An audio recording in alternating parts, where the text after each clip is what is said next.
Hey, welcome back, IB International Economics students, to this video lecture. Today, we are going to go over the balance of payments, okay? So I'm going to break the balance of payments, this unit, into three different sections. I'm going to talk about the current account first in this video.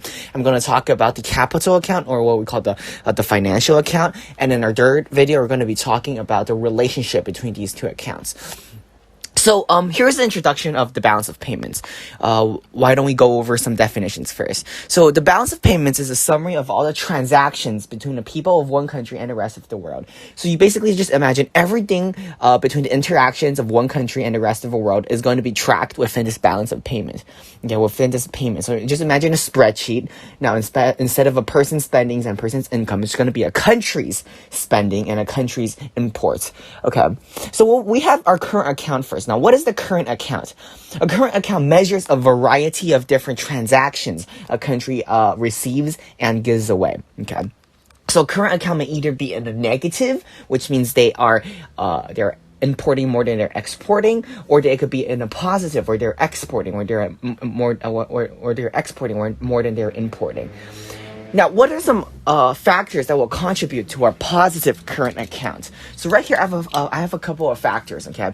So first of all, the export of goods will contribute to a positive current account. Now, why is that? When you export a good, okay, for example, when a country like China manufactures and export goods to, let's say, somewhere else in Europe or in America, a good is leaving the country, however, money is flowing into the country. Therefore, it is a positive in the balance of payment in the current account for the home country. In this case, it will be China. Now, exports of goods, exports of services are all materials being sent out of the country. However, money is being sent back. Therefore, it is a positive in the current account.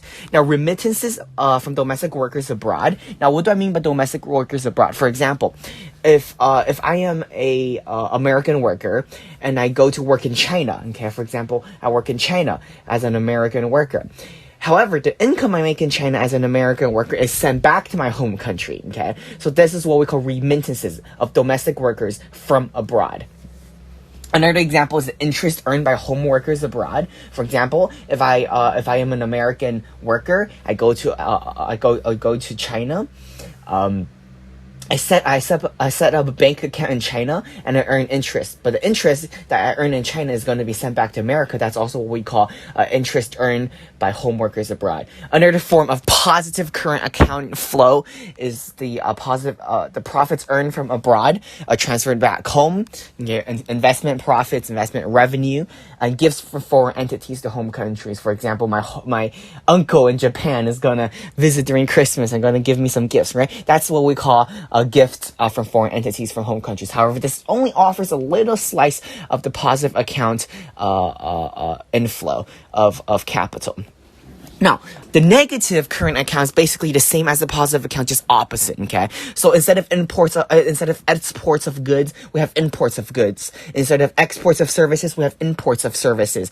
Instead of remittances of domestic workers abroad, we have income transfers from foreign workers in domestic countries. So foreign workers come to our country, they work, they make money in our country, and the income they make is going to be sent back to their home country. Now, that is what we categorize under the negative transfer account or the negative current account.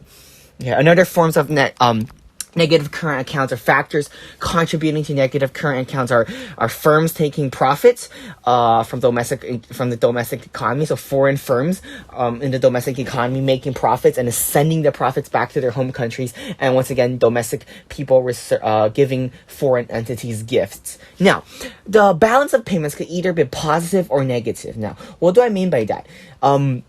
If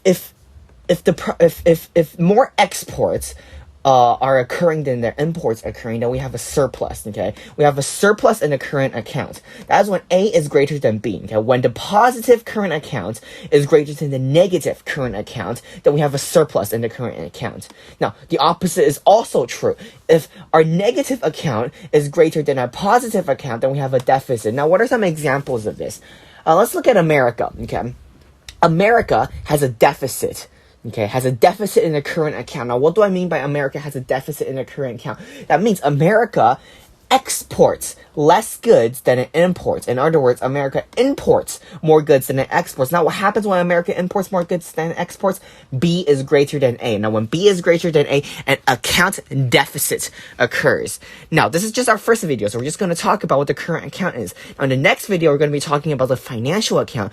And the financial account, we're going to be talking about how does the financial account balance out the current account if there's a deficit or if there's a surplus. Now, in the third video, we're going to be talking about how the interactions between the two accounts contributes to a balance of payments and the total recontribution of the circular flow in the international stage. So for the current account, you just have to know the factors contributing to the current account. And these 1, 2, 3, 4, 5, 6, these 6 factors are the primary factors behind the current account and what contributes to the balance of payments when it comes to the current account.